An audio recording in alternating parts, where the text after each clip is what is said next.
The most interesting thing about Front Page Story, a British newsroom melodrama from the 1950s, is how uninteresting it is, even as it remains compelling. Starring Jack Hawkins as news editor Grant of the Daily World, it is as shamelessly exploitative as the kind of journalism it dramatizes. It is not just mediocre, it is righteously mediocre.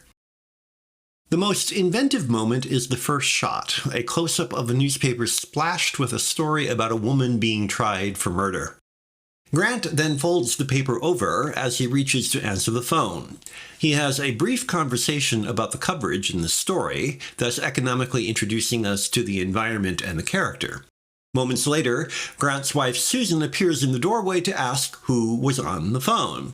When Grant sheepishly admits it was someone from work, Susan is distraught because this was supposed to be the first day of his vacation. No doubt you can anticipate where this is headed. Whatever else you might say, the film wastes no time zipping like an express train from one melodramatic situation to another. There's that woman on trial, Mrs. Thorpe, Ava Bartok, for example, who of course is stoically misunderstood. Then there's the gaggle of East End children held together by a 10-year-old as their mother struggles with the injuries from a traffic accident.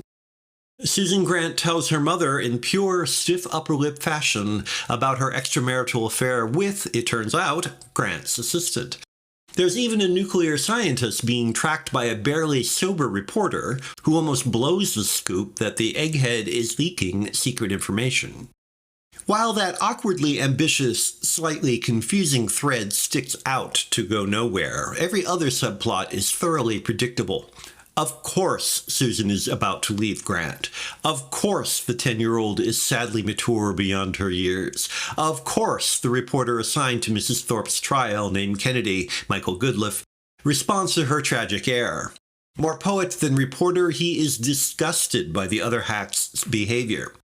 Grant nonetheless insists in a late speech that their callous indifference is preferable to Kennedy's artistic pretensions because they just do their job to keep the public informed as best they can. The manipulation is so blatant that anyone who has seen more than 2 movies can predict how things will resolve, and that recognition is what the filmmakers want. The story always comes first in any mainstream narrative, and in that sense, Front Page does its job.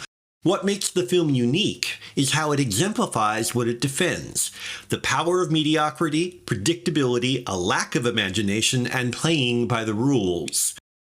The highly contrived surprise conclusion is the final proof of concept, because if the film did not provide the surprise happy ending, audiences would resent it. In short, deliberately or not, Front Page Story lays bare the voluptuous emotional indulgence that is popular culture and dares you to complain.